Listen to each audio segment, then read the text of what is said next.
여호와를 기다리며 바라보리라 라는 제목으로 하나님 말씀 나누겠습니다. 우리 사회에서 언제부턴가 청문회라는 것이 사람들의 관심을 받게 되었습니다. 요즘도 이제 이런저런 일 때문에 하기도 했고 또 하려고도 하고 있는데, 어떤 사람이 짧은 두 구절의 댓글을 이렇게 달았더라고요.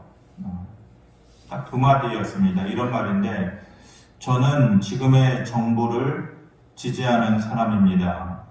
그런데 나라 일하는 사람을 뽑는데 결격사유가 없는 사람은 그렇게 없나요? 이렇게 딱 두 줄의 댓글을 달았더라고요. 사실상 뼈 때리는 말이죠. 하지만 옳고 바른 말인 것 같습니다. 누군가가 듣기 싫은 소리를 하고 부담이 되는 말을 할 때에 귀를 기울인다라는 것은 사실 어렵습니다. 하지만 그 말이 바른 말일 때에는, 그리고 아파도 귀를 기울일 때에 비로소 내 자신이 어제와는 다른 오늘 한 발자국 더 앞으로 나가 있는 내 자신이 될 수 있는 것이고, 또 다가오는 내일도 오늘과 다를 수 있는 것입니다. 어느 시대나, 그리고 어느 사회나 어느 집단이나 그 안에서 바른 판단을 하고 바른 말을 하는 사람들이 인정받고 또 환영받는다는 것은 극히 드문 일입니다. 대부분 사람들이 그런 사람들을 보고 손가락질 하잖아요. 너가 그렇게 잘났냐? 너는 너대로 살아라. 우리는 우리 식대로 살겠다. 그렇게 바른 말 하는 사람들의 행해서 비아냥거리고 손가락질을 하는 것입니다. 그래서 항상 바른 말을 하는 사람들은 대부분 그의 삶이 좀 고달프고 외로운 삶을 살아가는 사람들이 많이 있는 것 같습니다. 이 시대에 그런 역할을 해주는 사람들이 어디 있을까? 그래도 아주 먼 과거가 아니어도 그래도 그런 사람들이 우리 사회에 있었던 것 같은데, 지금의 이 시대에 그런 역할을 해주는 사람들이 있나 생각해보니까, 우리가 가난한 게 못 살아서 가난한 게 아니라 사람이 없어서 가난하구나 라는 생각을 하게 됩니다. 정치인 중에도 그렇게 국민들에게 희망을 주고 바른 말을 하는 사람이 있는가? 경제인 중에는 그런 사람들이 있는가? 또 아이들에게 교육을 하는 교육자들 중에 그런 사람들이 있는가? 아니면 종교인들 중에 그런 사람들이 있는가? 사실 교회와 목회자들이 그런 역할을 해야 하는데, 오히려 요즘은 지탄의 대상이 되고 비난의 대상이 되고, 물론 이런저런 얽혀진 이유가 있겠지만은 결과적으로는 비난의 대상이 되는 것이 교회도 그렇고 목회자들도 그렇고 어떤 종교인들도 그렇고 그게 현실인 것 같습니다. 최소한 우리가 신앙의 양심으로 우리가 그런 우리 자신들의 모습을 보면서 부끄러워할 줄 알아야 될 것 같고, 또 우리가 잘못 살고 있구나, 이렇게 사는 게 잘 사는 거 아니구나 라는 것에 대해서 우리가 인정할 줄 알아야 되는 것입니다. 구약시대에는 그런 역할을 해주는 사람들이 선지자들이었습니다. 물론 그들의 입에서 나오는 말들은 늘 사회를 향해서 비판하는 내용들이었고, 또 사람들을 향해서 그 잘못을 지적하는 것이었습니다. 당연히 사람들이 그런 선지자들을 좋아할 리가 없죠.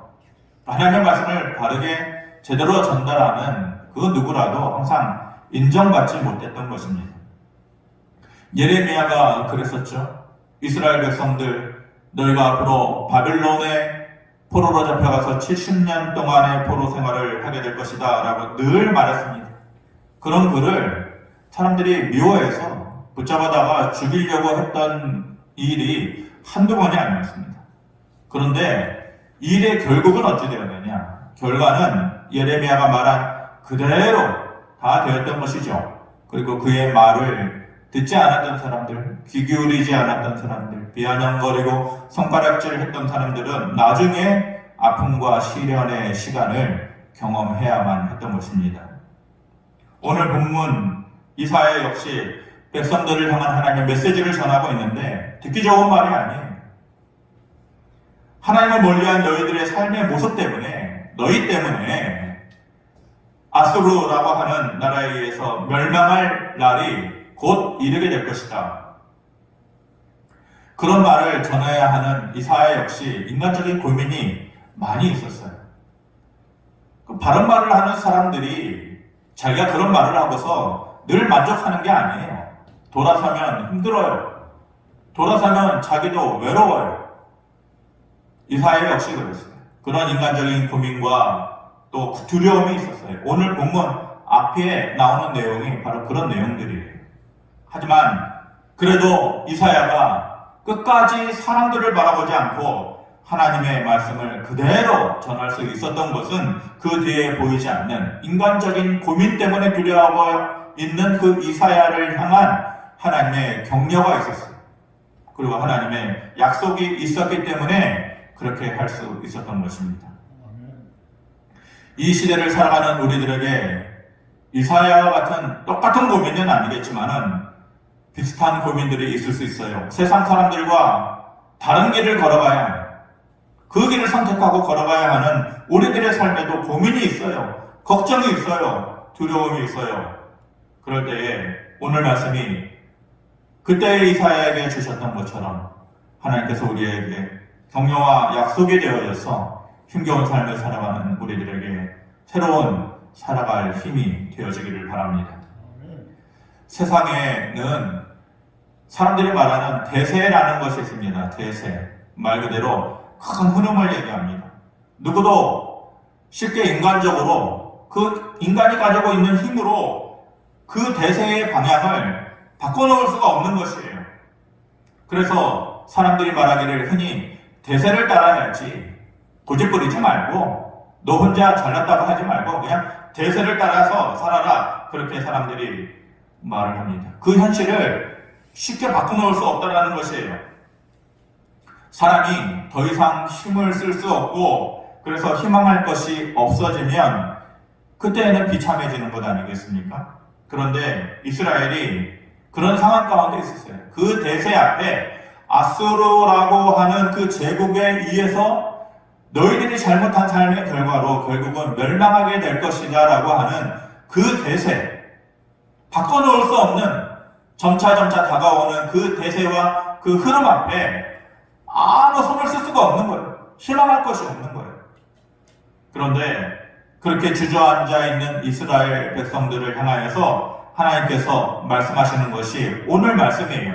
하지만 내가 그 큰 흐름을 꺾어 놓으시겠다는 그 대세를 하나님께서 막아주시겠다라고 말씀하시는 것이죠. 그리고 끝내는 하나님을 기다리는 자들, 그 믿음을 부여잡고 하나님을 기다리는 자들을 구원하시겠다라고 약속을 해 주시는 것입니다. 오늘 10절 말씀이 바로 그 말씀인데 한번 같이 한번 읽어보겠습니다. 시작. 너희는 함께 계획하라. 그러나 끝내 이루지 못하리라. 말을 해보아라. 끝내 시행되지 못하리라. 이는 하나님이 우리와 함께 계심이니라. 아멘. 너희는 함께 계획하고 말해보아라. 무슨 말이냐? 너희는 이 세상의 힘을 가지고 이스라엘을 무찌르려고 멸망시키려고 힘을 합친 사람들을 얘기하는 거예요. 그들 모두를 보고 너희는 이러는 그 너희는 세상의 힘을 가지고 있는 너희들 모여서 머리를 맞대고 계획을 하고 말을 해보아라. 끝내 너희가 원하는 대로는 되지 않을 것이다. 그렇게 말씀하시면서 그 이유가 뭐냐? 너희가 세상의 힘을 가지고 이스라엘을 무찌르려고 멸망시키려고 오겠지만 그 대세를 내가 막을 것인데 그렇게 되어지는 삶의 현장에 원인이 뭐냐? 그 힘이 어디서 나오느냐? 하나님이 우리와 함께 하시기 때문이다 라고 말을 합니다. 그리스도인들이라고 세상 살면서 어려움 겪지 않는 것 아닙니다. 하지만 끝내 이겨내게 하시는 것이 하나님의 능력인 것입니다. 다 똑같이 어려움을 겪습니다. 저 사람 울면 나도 울 때가 있습니다. 저 사람 주저앉아 있으면 나도 엎어질 때가 있습니다. 하나님의 능력이라는 것은 돌이켜보면 시간이 지나고 나면은 끝내는 하나님께서 다시 일으켜주시는 것입니다. 마침내는 다시 웃게 해주시고 결국은 돌아보았을 때에 그 어려웠던 것들 때문에 그 아팠던 것들 때문에 삶도 그렇고 그리고 믿음도 더 깊어지는 것을 느끼면서 살아가게끔 해주시는 것, 그것이 하나님의 은혜가 되는 것입니다. 예레미야도 지금의 10절과 똑같은 말씀을 이사야가 했던 말을 이렇게 표현하고 있지 않습니까? 예레미야 1장 19절에 그들이 너를 치나 너를 이기지 못하리니 이는 내가 너와 함께하여 너를 구원할 것임이니라 여호와의 말이니라. 이렇게 인장을 확 찍습니다. 내 말이다. 그 말이 뭐냐? 확실한 하나님의 말이 그들이 너를 치겠지만은 내가 너와 함께하여 너를 구원할 것이기 때문에 결국은 그들이 너희를 이기지 못할 것이다. 이렇게 말씀합니다. 그렇게 이스라엘에게 결과적으로 승리를 약속하시면서 하나님께서 그 일을 행하실 때에 너희들이 해야 할 일이 있다.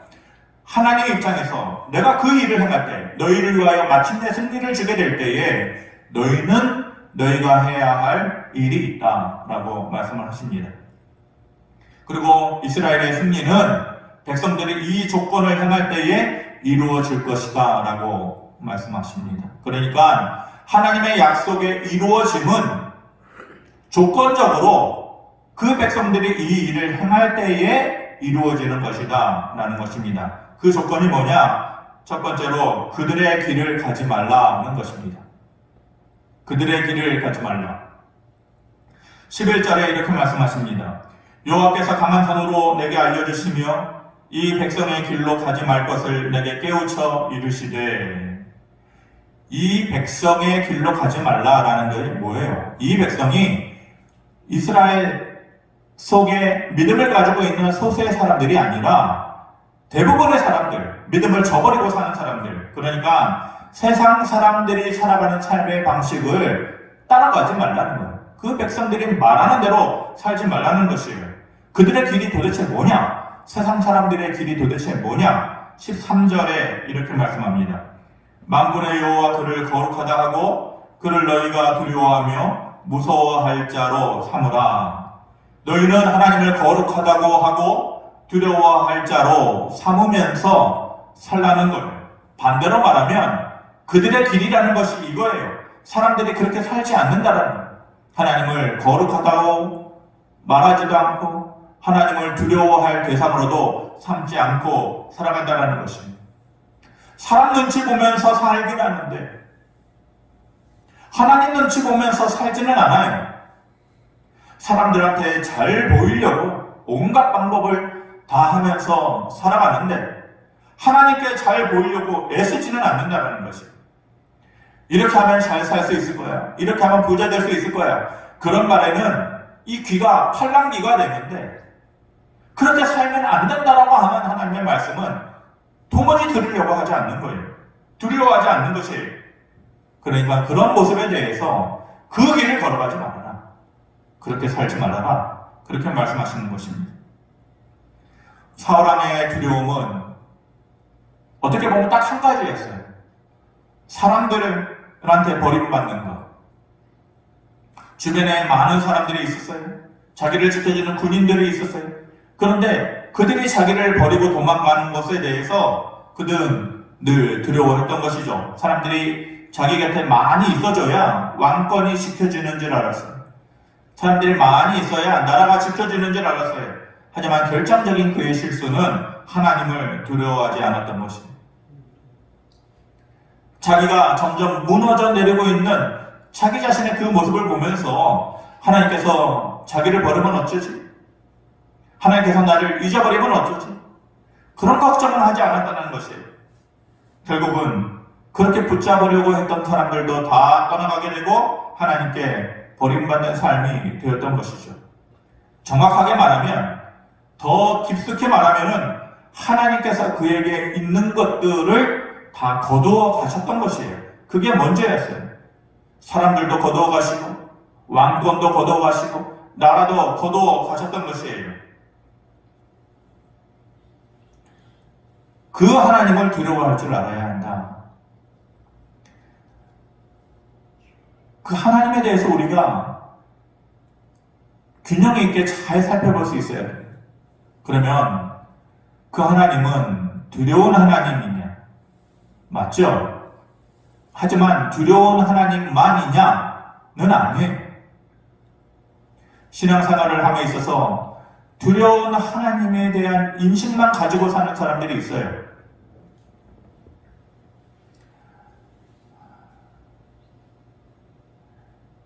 모든 일에 대해서 하나님께서 징벌하시고 또 하나님께서 채찍질하시고 그런 하나님에 대해서 늘 마음의 평안을 가지지 못하는 사람을 보면서 안타까워요. 그게 아닌데 그런 사람들은 신앙생활하면서 평안을 찾을 수가 없어요. 주변에 그런 사람들을 보면서 안타까운 마음이 들어요. 믿음 생활의 시작이 참 중요하다라는 생각이 들어요. 우리가 어떤 선생님한테 처음에 교육을 받느냐, 그게 중요한 거죠. 반대로 은혜의 하나님만 고집하는 사람도 있어요. 하나님께서 뭘 해도 용서해 주시고 뭘 해도 능감해 주시고 항상 기다려 주시고, 근데 거기에 맹점이 있는 거죠. 자기식대로 살아가요. 자기가 편한 대로 해석을 하는 거예요. 하나님을 자기의 삶에 늘 껴맞추면서 살아요. 내가 하나님께 맞춰주고 하나님의 말씀에 내가 맞춰주고 내가 그 안에 무릎을 꿇어야 되는데 하나님을 자기한테 맞추는 거예요. 그것도 잘못인 것이죠. 우리가 바른 믿음을 가지고 살아간다는 것은 이 두려운 하나님에 대한 모습, 그리고 은혜의 하나님에 대한 그 모습을 적절하게 균형 있게 우리가 느끼고 경험하고 또 믿으면서 살아가는 것이 필요한 것이죠. 아버지를 봤을 때도 그러는 거예요. 늘 두려운 아버지가 아니라 항상 평상시 때에는 사랑을 주는 아버지지만 잘못된 것에 대해서는 아주 냉철하게 회초리를 줄 줄 아는, 그래서 그 삶을 올바른 길로 걸어갈 수 있도록 좌우로 치우치지 않도록 해주는 것이 참다운 아버지 상 아닙니까? 하나님도 그럴 것입니다. 하나님을 두려워할 줄 아는 마음. 근데 이 세상에 그런 모습이 점차점차 사라지고 있기 때문에 그게 문제인 것이죠. 그래서 너희들은 그들의 길을 가지 말라라고 하는 것이 하나님께서 결과적으로 주실 승리의 약속에 대한 첫 번째 조건이고, 두 번째로 너희들에게 이렇게 살라라고 하는 것이 구할 자를 바로 찾아가라는 것입니다. 너희가 구해야 하는 대상을 바로 찾아가다라는 것입니다. 19절에 이렇게 말씀합니다. 어떤 사람이 너희에게 말하기를 주절거리며 속살거리는 신접한 자와 마술사에게 물으라 하거든 백성이 자기 하나님께 구할 것이 아니냐? 산자를 위하여 죽은 자에게 구하겠느냐 하라. 코로나가 바꿔놓은 일상 중에 여러 가지가 있지만 그 중에 하나가 뭐냐면은 점집이 더 유행하고 있다는 것입니다. 특별히 젊은 층에 있어서 요즘은 무슨 다 언택트 시대이기도 하고 이미 인터넷상에서 인터넷 점집이 굉장히 유행하기로 했는데, 이 작년에 코로나 시대 1년을 지내오면서 점집이 더 성행하게 되었다는 것이죠. 코로나가 언제쯤 끝날까요? 이 시기에 어떤 일을 하면서 살아가야 할까요? 어떻게 먹고 살아야 할까요? 그런 것들에 대한 두려운 마음을 사람들이 무속인들을 통해서 푼다라는 것입니다. 그 당시에도 이스라엘 백성들이 버리지 못하는 습관이 바로 이것이었어요. 하지만 그 일은 어느 시대에나 있었던 것이에요. 어느 사회에나 있었던 것이에요. 그렇게 특별할 것도 아니에요. 어느 사회나 이런 샤머니즘적인 요소를 가지고 하나님을 믿는다고 하면서도 이 샤머니즘적인 요소를 버리지 못하는 것이 그게 문제였던 것이죠. 하나님을 믿는 백성들의 삶의 태도, 하나님께서 바로 그것을 지적하고 있는 것입니다. 뭐라고 말씀하십니까? 신접한 자에게 물으라. 그 당시 사람들이 그렇게 말했다라는 것이에요. 어떻게 말했어요? 야, 이럴 때에는, 이렇게 어려울 때에는 가만히 있지 말고 신접한 자에게라도 찾아가서 좀 물어봐라 라는 거예요. 그들이 너희에게 주절거리고 속살거리지 않느냐? 이 말이 뭐예요? 하나님이 너희에게 음성으로 말해주더냐? 하나님이 너희가 기도하면 어떻게 하라고 얘기해주더냐? 지시해주더냐? 하지만 신접한 자에게 가서 물어보면 그래도 너희의 귀에 대고 속삭여주지 않느냐? 그러니까 차라리 그들에게 가서 주절거리고 속살거리는 그들에게 가서 한번 물어봐라.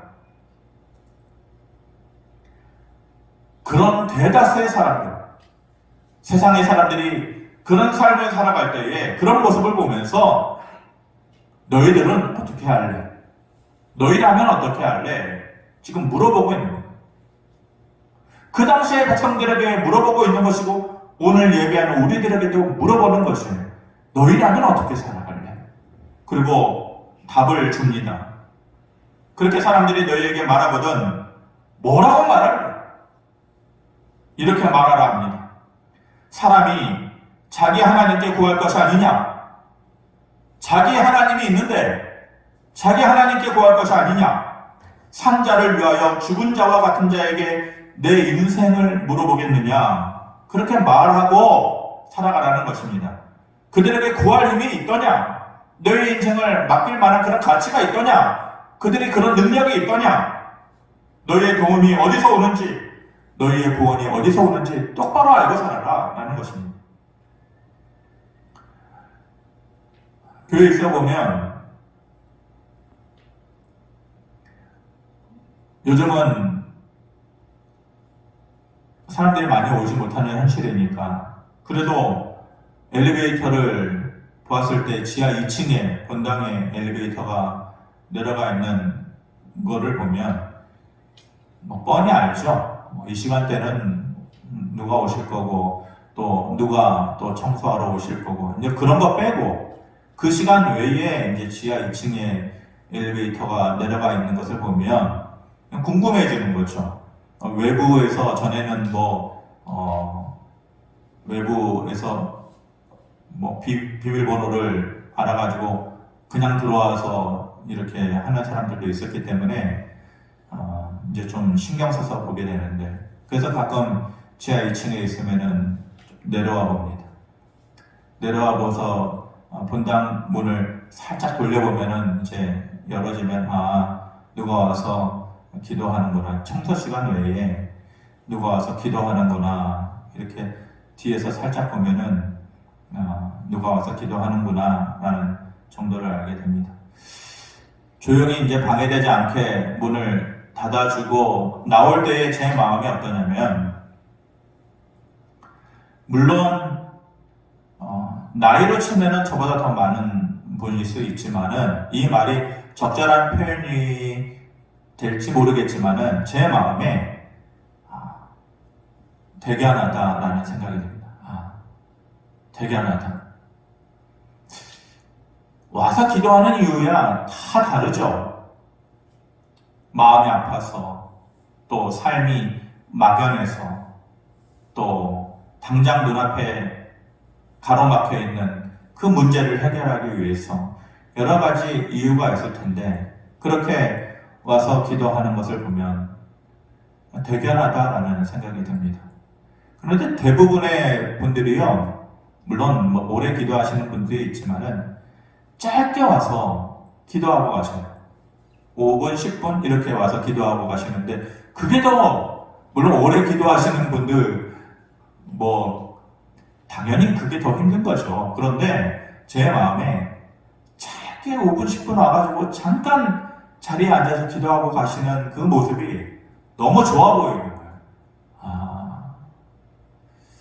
쉬운 일은 아닌데, 그래도 이렇게 잠깐 와가지고 하나님 앞에 구하는 거잖아요. 대견한 마음이 들어요. 그리고 항상 문을 닫고 돌아서면 그 기도에 짧게 제 기도를, 정말 한마디의 기도를 더해주죠. 하나님, 무슨 일인지는 모르겠지만은 저 기도에 좀 하나님 귀 기울여 달라고. 작은 소리지만은 제 기도를 거기다 더해줍니다. 그래서 올라가면서 드는 생각이 뭐냐면은, 저 사람이 구하는 기도 제목이 되든 안 되든, 그것이 잘 되든 잘못되든 하나님께서 도우시겠거니, 저런 모습 위에 하나님의 도우심이 있겠거니 라는 그런 생각을 하게 됩니다. 구하는 대상이 누구냐? 내 삶에 찾아가야 할 대상이 누구냐를 바로 아는 것, 그것이 결과적으로 너희가 승리의 삶을 살아가는 데 있어서 하나님께서 하시는 일 외에 너희가 해야 되는 일이다라고 말씀하는 두 번째 조건입니다.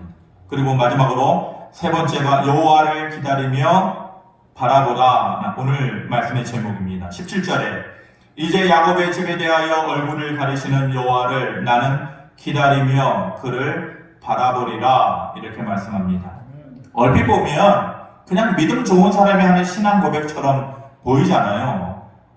신앙생활 많이 한 사람들은 이런 말이 그렇게 감동에 와닿지 않아요. 너무 자주 듣는 얘기라.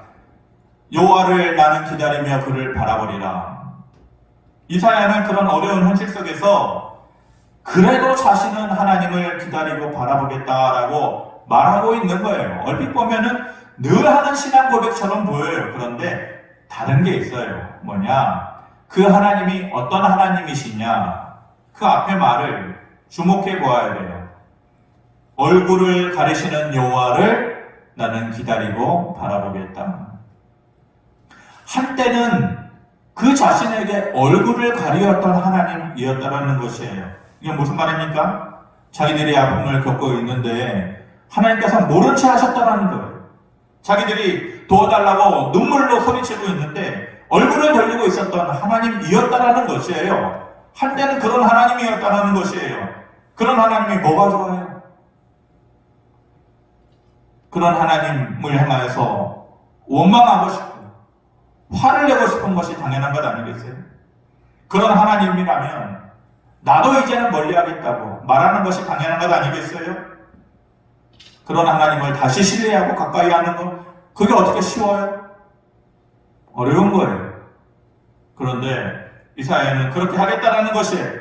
그러면서 그 당시에 몸부림치면서 그 어려운 시기를 살아가는 그 당시에 믿음을 가지고 살아갔던 소수의 사람들, 전부 다가 아니라 믿음을 가지려고 애썼던 소수의 사람들에게 너희도 다시 그렇게 하라 라고 말하고 있는 것이에요. 어떻게 해요? 다시 하나님을 기다리고 다시 하나님을 바라보라 라고 말씀하는 것이에요. 사사기 20장에 보면 이스라엘 나라가 다른 나라와의 전쟁을 하는 것이 아니라 이스라엘 지파 내에서의 내부적인 문제가 있어가지고 이스라엘 지파끼리 싸우는 얘기가 나오거든요. 베냐민 지파가 큰 잘못을 했어요. 명백한 잘못을 한 거예요. 다른 이유를 말할 수 없는 베냐민 지파의 잘못이었기 때문에 베냐민 지파를 대상으로 다른 이스라엘 지파 사람들이 모여가지고 베냐민 지파 사람들과 싸움을 하고 있는 것이죠. 전쟁과 싸움의 정당성이 다른 지파 사람들에게는 있는 거예요. 명분이 충분히 있어요.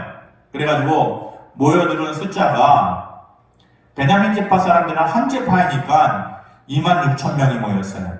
그리고 나머지 이스라엘 지파 사람들이 모인 숫자를 합하니까 40만 명이 되었죠. 26,000명과 40만 명이 싸우면 몇 배예요? 어떻게 이길 수 있겠어요? 베냐민 지파가 나머지 전체 40만 명 모인 이스라엘 지파들을 못 이기겠죠. 상식적으로 보면 그런 것 아니겠어요? 그런데 나머지 지파 사람들이 잘못은 베냐민 지파가 했는데 하나님께 물어봅니다. 하나님, 이 싸움 나가서 싸워야 될까요? 물어봅니다. 하나님께서 올라가라, 싸워라, 인정을 해줍니다. 당연히 이길 거 아니겠어요? 자기는 40만 명인데 자기들은. 그러니까 베냐민 지파는 26,000명밖에 안 되는데, 그런데 첫 번째 싸움에서 실망할 만한 결과가 오히려 이 나머지 지파 사람들이 22,000명이 죽어나갑니다. 40만 명 중에 26,000명과 싸우는 그 싸움에서 1차 전쟁에서 22,000명이 죽어나가는 거예요. 터무니없는 결과가 나온 거예요.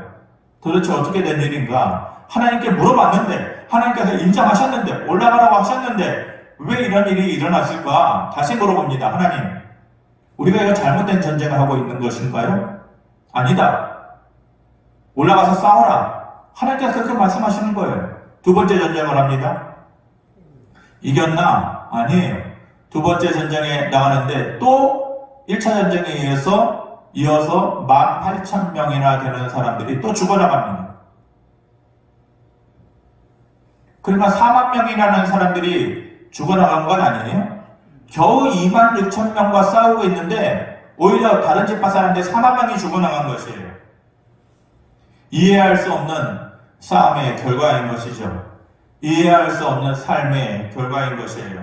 평소에 이스라엘 백성들의 모습이라면 이 삶의 결과를 놓고 어땠을까요? 난리가 났겠죠. 원망하고 불평하고 그렇겠죠. 우리도 그런 경우들이 많이 있어요. 삶을 살아가면서 이해할 수 없는, 도저히 받아들일 수 없는, 상식적으로 생각하면 당연히 이렇게 되어야 하는데, 그리고 하나님께 구해온 나날이 얼마나 되는데, 하나님만을 붙잡으면서 살아온 나의 믿음이 얼마만큼이었는데, 그것이 아니더라도 상식적으로 봤을 때 이것은 이렇게 되면 안 되는 것 아니야?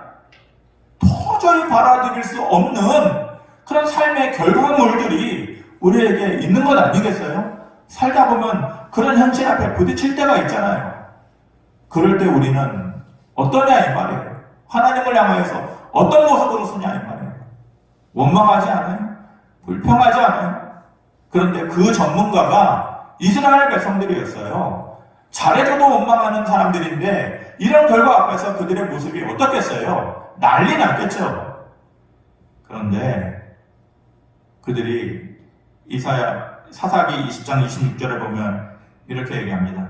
이에 온 이스라엘 자손 모든 백성이 올라가 베델에 이르러 울며 거기서 여호와 앞에 앉아서 그들의 저물도록 금식하고 번제와 화목제를 여호와 앞에 드렸다. 이렇게 말합니다. 베델에 그들이 올라갔다. 베델이 어떤 것이에요? 예전에 야곱이 처음 하나님 그 가슴 아픈 그 어린 시절에 그 집 떠난 그 길에서 처음 하나님을 만난 것이 베델이에요.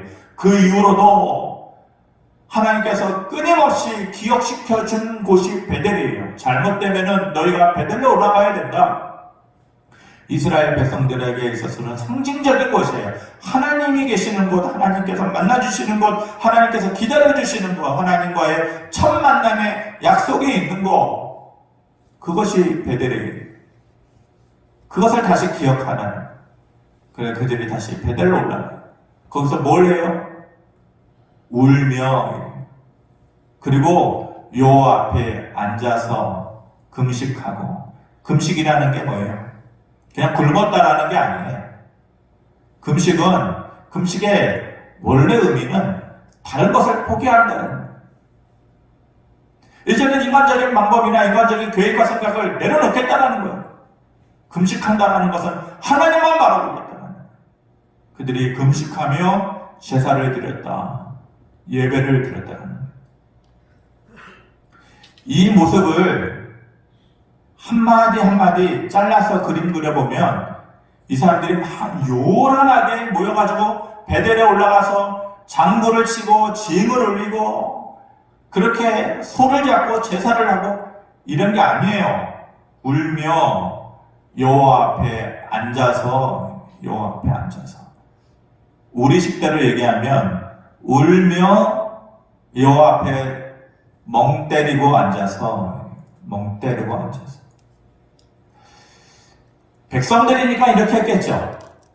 만약 한 개인이 그랬다면 어떤 모습일까요? 한 개인이 도저히 이해할 수 없는 삶의 결과를 자기가 그것을 받아들고서 어떻게 하고 있는 거예요?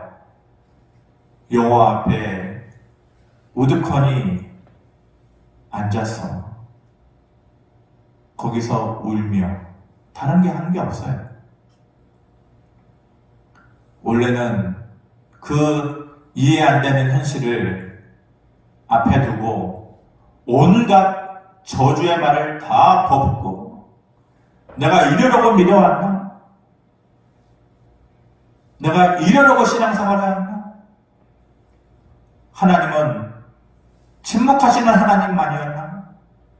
온갖 원망의 말, 불평의 말을 다 했어야 하는데 그러지 않고 울며 여호와 앞에 멍하니 앉아서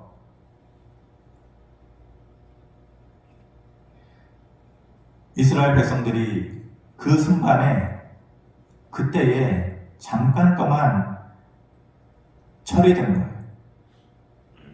늘 그런 게 아니잖아요. 이스라엘 백성들은 늘 그런 사람들이 아니에요. 그들에게 더 익숙한 것은 원망하고 불평하고 좌절하는 것이었잖아요. 그런데 그 순간만은 이스라엘 백성들이 철이 들었어요. 사람들이 철들면 죽는다 그렇게 얘기하잖아요. 야, 너 안 하던 것 하면 넌 죽을 때 가까운 거야. 철들면 죽어. 이렇게 얘기하는데 죽기 전에 철 한 번 들어야지. 한 번쯤은 미치고도 살아야지. 평생의 삶을 사는데 늘 원망하고 늘 불평하고 늘 좌절하고 그게 아니라 대단한 것 한 것도 아니고 여호와 앞에 앉아서 멍하니 울며 이게 이스라엘 백성들이 잘한 거예요. 그랬더니 28절에 그 모습을 보고 하나님께서 해줬던 약속이 뭐냐면 내일은 내가 너희에게 승리를 주리라 이렇게 말씀하셨어요.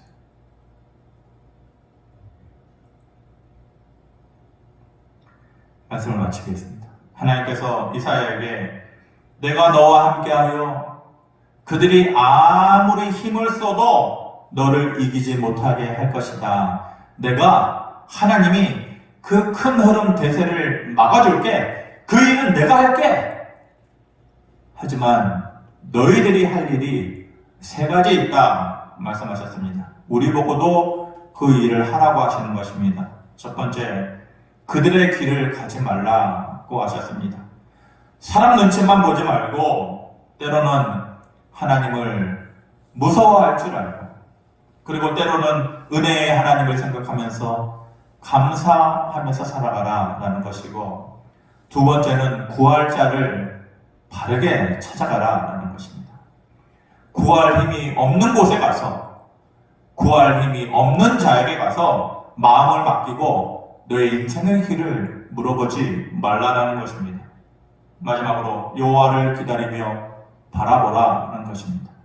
당장의 아픔과 실패 속에서도 하나님 앞에서 대단한 것이 아니더라도 하나님 앞에서 우두커니 서서 멍하니 눈물 흘리고 있을 때에 하나님께서 그렇게 여호와를 기다리며 바라보는 자들에게 내일은 내 능력을, 내일은 내 은혜를 너에게 줄 것이다. 그렇게 말씀하셨던 것입니다. 이런 하나님의 채우심이 한 주일간을 살아가는 저와 여러분들에게 임하게 되어지기를 주님의 이름으로 축원합니다. 아버지 하나님, 하나님을 기대하고 또 기다리고 바라보는 것, 우리가 늘 해왔던 일입니다. 그런데 이사야가 말하는 것은 고개를 돌리고 있었던 하나님, 우리에게 멀어져 있었던 하나님일지라도 너희가 또다시 여호와를 기대하고 또 바라보라고 말하는 것이었습니다. 어쩌면은 원망할 만한 그런 순간이 더 많았고 주저앉을 만한 상황이 더 많았던 우리지만 그래도 그 하나님 앞에 앉아서 멍하니 눈물을 흘리고 있는 것만으로도 하나님의 은혜가 우리에게 주어질 것이다. 그렇게 하시는 말씀을 우리의 마음속에 담아두고 또 한 주간을 살아갑니다. 힘겹고 어려운 삶이 다가온다 할지라도 그 하나님의 약속이 이루어짐을 체험하고 경험하는 모든 주의 백성들 되게 하여 주시옵소서. 감사드리며 예수 그리스도의 이름으로 기도하옵나이다. 아멘.